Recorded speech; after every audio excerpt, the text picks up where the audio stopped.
បាទសួស្តីបងប្អូនគ្នារបៀបដូរឈ្មោះ channel បងប្អូនណាខ្លះអត់តចេះដូរឈ្មោះ channel ឥឡូវយើងចាប់ផ្ដើមដូរជាមួយគ្នា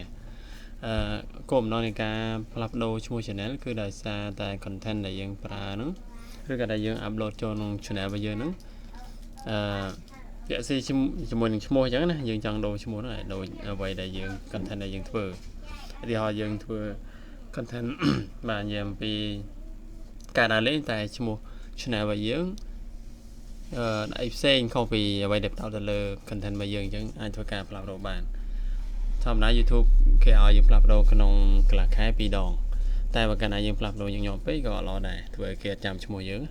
អញ្ចឹងយកល្អគឺយើងសម្រេចរើឈ្មោះណាឲ្យទៅមួយ content យើងតែម្ដងហើយយើងបដូរហើយជប់ដូរវាទៀតតែឥឡូវយើងចាប់ផ្ដើមធ្វើមួយគ្នាបើក YouTube មក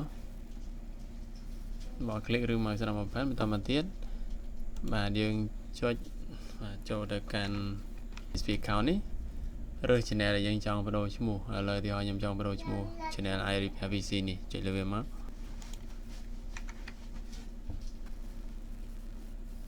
បាទវាចូលមកចឹងហើយយើងចុចលើឈ្មោះ channel យើងយកពាក្យថា view your channel តមកទៀតយើងចុចលើពាក្យថា customize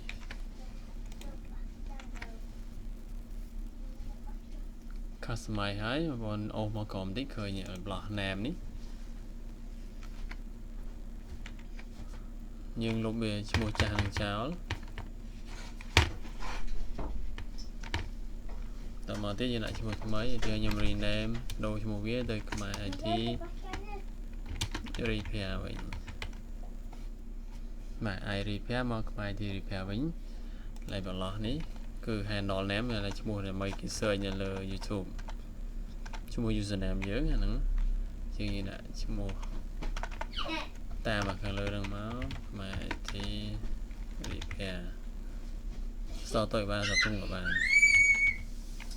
ចឹងមក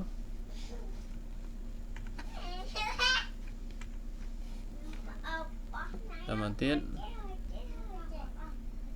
បាទតែប៉ុណ្្នឹងបងដូរពីហ្នឹងមកកន្លែង name ហ្នឹងនិង handle name កាលណាវាគ្រីចេះមានន័យថាអាចយកបានហើយឈ្មោះ name ហ្នឹងតែបើសិនជាវាខ្វែងយើងអាចបន្ថែមអក្សរផ្សេងទៀតឬឈ្មោះឬក៏ជាលេខថែមទៀតមកគឺវាឲ្យយើងយកបានហើយ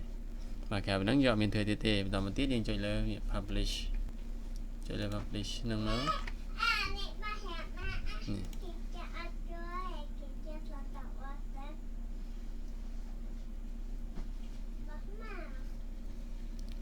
បាទរងចាំបន្តិចរួចរាល់បាទយើង channel យើងបានដូរឈ្មោះហើយបាទបងប្អូនក្រោយពីយើងដូរឈ្មោះ name និង handle name ហើយយើងអាចដូរ logo បានយើងចុចលើឆាងមកបាទឆាងហើយវាឲ្យយើងរើស logo នេះ logo នេះខ្ញុំបានត្រៀមហើយខ្មែរ IT repair ហ្នឹងហើយ open វាមកបាទបន្តទៀតយើងយកពាក្យដាន់បាទដាន់ហើយយើងចុចពាក្យថា publish បាទ publish នេះមក